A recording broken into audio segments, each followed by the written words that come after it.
All right, today we're going to dive into one of the biggest, most fascinating puzzles in all of politics.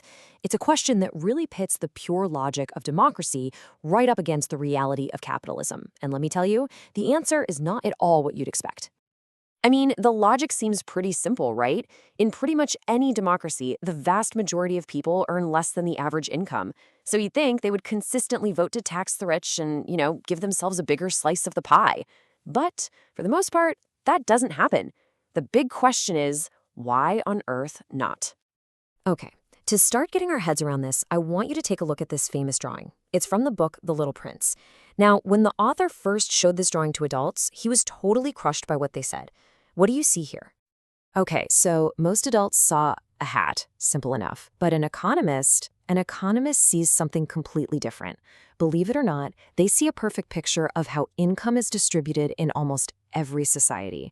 You've got a tiny number of people way at the top, and then this huge majority of people clustered down at the bottom. That shape right there is the key to this whole puzzle. So let's give this thing a name. It's called the median voter puzzle. Here's how it works. Because a few super rich people pull the average income way, way up, the median income, that's the person smack dab in the middle, is always going to be lower. This means over half the population earns less than the average. And that person in the middle, that's your median voter. In theory, they should always be voting to soak the rich. So the fact that this doesn't just happen all the time, that is the mystery we're digging into today. But here's the crazy twist. For a pretty long time, it actually looked like this whole puzzle was solved. I'm talking about the decades right after World War II, when redistribution was basically the name of the game.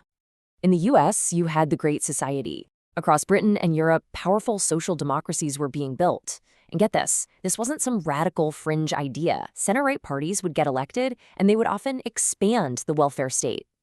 There was this broad bipartisan agreement, really, built on the shared trauma of war and a booming economy. And then, well, things began to change. This quote from Ronald Reagan's infamous Welfare Queen speech signaled a whole new line of attack on the welfare state. It was a move to reframe it, not as a system of social protection, but as one that was just riddled with fraud and abuse. This quote just perfectly captures how the old guards saw this new way of thinking. In the British Parliament, an opponent basically mocked the guy behind Thatcherism, painting him as this clumsy magician who just smashed something valuable and had no idea how to put it back together. They just did not take the threat seriously at all. So how did the so-called bumbling magician end up winning?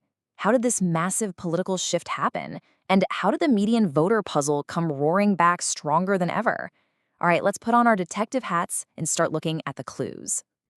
Okay, so our source material really points to three big picture explanations for this whole political realignment. Let's break them down one by one. Our first clue is a massive, world-changing event that, on the surface, you'd think had absolutely nothing to do with domestic tax policy, the end of the Cold War. So, here's the crucial point.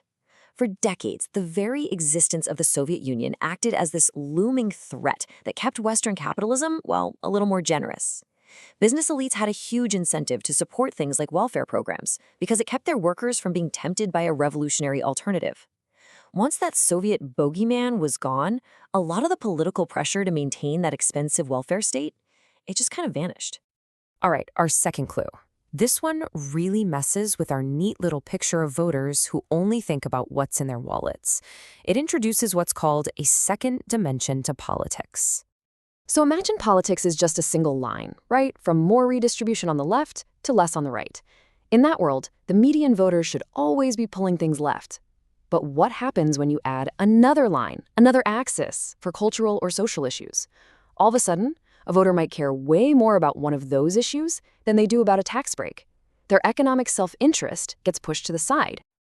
And this is not just some theory. History gives us a perfect textbook example of this in action.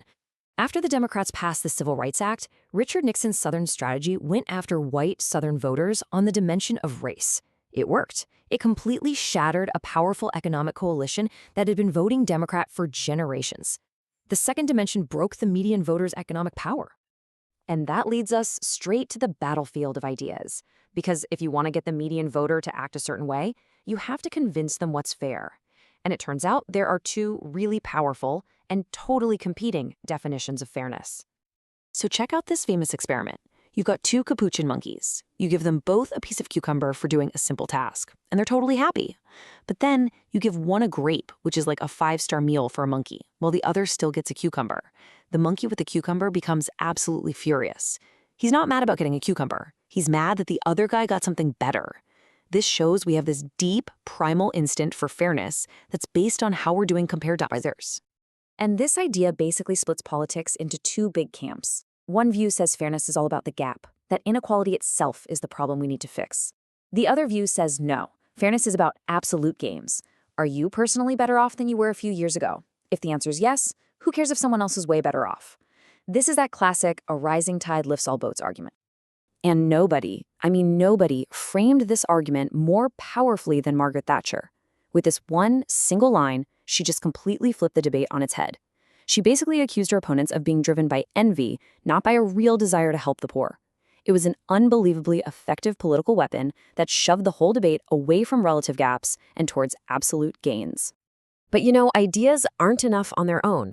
Our final clue, and honestly maybe the most important one, is about the actual institutions you need to turn a shared idea into real political power. This moment right here was an absolute political earthquake. When the air traffic controllers went on strike in 1981, President Reagan didn't negotiate. He just fired them. It sent a crystal clear signal of a new, aggressive, and openly hostile attitude from the government toward organized labor, which had been the key institution for worker solidarity. And the numbers, well, they tell a pretty stark story. Just look at this chart. Back in the 1950s, over a third of the entire American workforce was in a union. But from that peak, it has just been a steep, steady, decades-long collapse.